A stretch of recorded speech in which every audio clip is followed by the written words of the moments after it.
Olha, a mentira é uma depravação.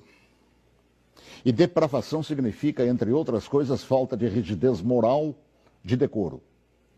Eu digo isso em razão de estar se avizinhando uma data histórica que dissociados da verdade insistem, há anos, de chamar de golpe. O golpe de 31 de março, praticado por militares.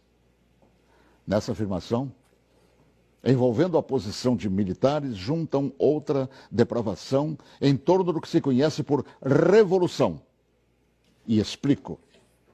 Primeiro, que nem o dia certo do movimento que inspirou a tomada de posição contra a tentativa de implantarem o comunismo do Brasil, os acusadores sabem.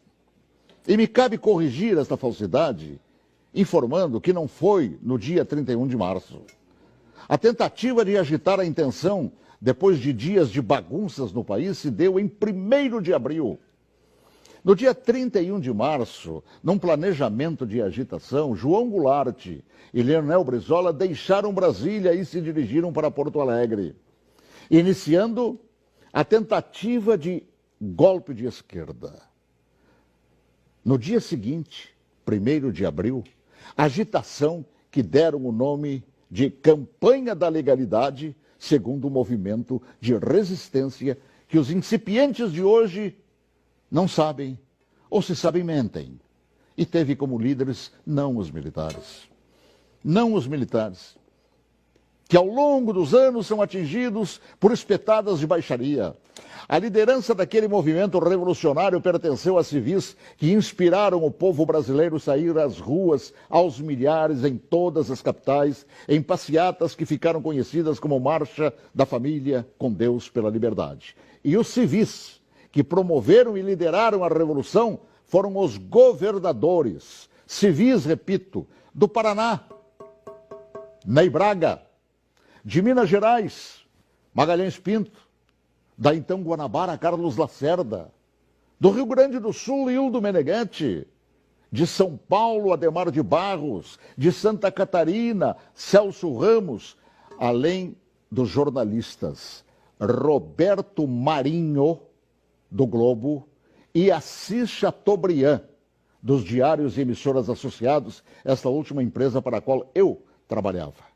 Os militares, diante da pressão desses líderes governamentais e pressão do povo nas ruas, é que, depois de Goulart e Brizola abandonarem tudo e fugirem para o Uruguai, é que, após um breve período de governo de Ranieri Mazzilli, o vice que foi empossado pelo Congresso, é que assumiram o comando da nação por ter o mesmo Congresso decretado vago o cargo de presidente. Ninguém tirou João Goulart de lá. Ele é que fugiu. Eu ouvi fugir. Assim, é um depravado. Todo aquele que mente sobre o que chama de golpe. E que foram os militares que assim determinaram, pois golpe é o que queriam os sociopatas implantar. E rótulo de depravados, tanto aqueles como os que hoje repetem a mentira por uma razão. Uma simples razão. Era eu, o locutor, que foi obrigado a entrar na marra no estúdio da Rádio Farroupilha naquele 1º de abril, conduzido por Goulart e por Brizola. Eu fui sequestrado e testemunha ocular da história, talvez, quem sabe, a última no Brasil, e ali ficado na cadeia de rádio chamada Cadeia da Legalidade. Eu fui nomeado oficialmente por Goulart e Brizola, lendo ofícios redigidos e patrulhados por um bando de agitadores. Eu acompanhei toda a história, também depois, através do tempo, e todos os seus capítulos não cabem aqui. Mas digo mais, todos os jornais brasileiros apoiaram os governadores civis, líderes daquele movimento, assim como apoiaram os militares depois que assumiram para botar ordem no país. Todos os grandes jornais brasileiros, com exceção do chamado Última Hora. E os militares, após assumirem e resgatarem a ordem atropelada pelo comunismo, transformaram o Brasil naquela época da 49ª economia do mundo, na 8ª economia do mundo.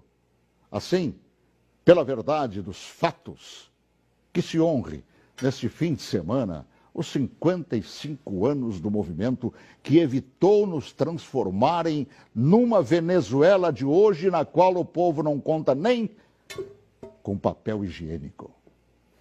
Boa tarde, se Deus quiser, até logo mais, às 18h40, com espaço de ponto de vista. Olha que eu conheço inúmeras histórias suas, Paulo Martins, mas essa eu confesso que eu desconhecia. E essa é verdade, porque eu fui testemunho ocular de tudo. A gente que estuda jornalismo tantos anos ouve falar de diários associados. Jamais imaginei, Paulo, que você estava lá testemunhando tudo isso. Estava lá, no batente, cobrindo, inclusive, isso que hoje mentem por todo o Brasil.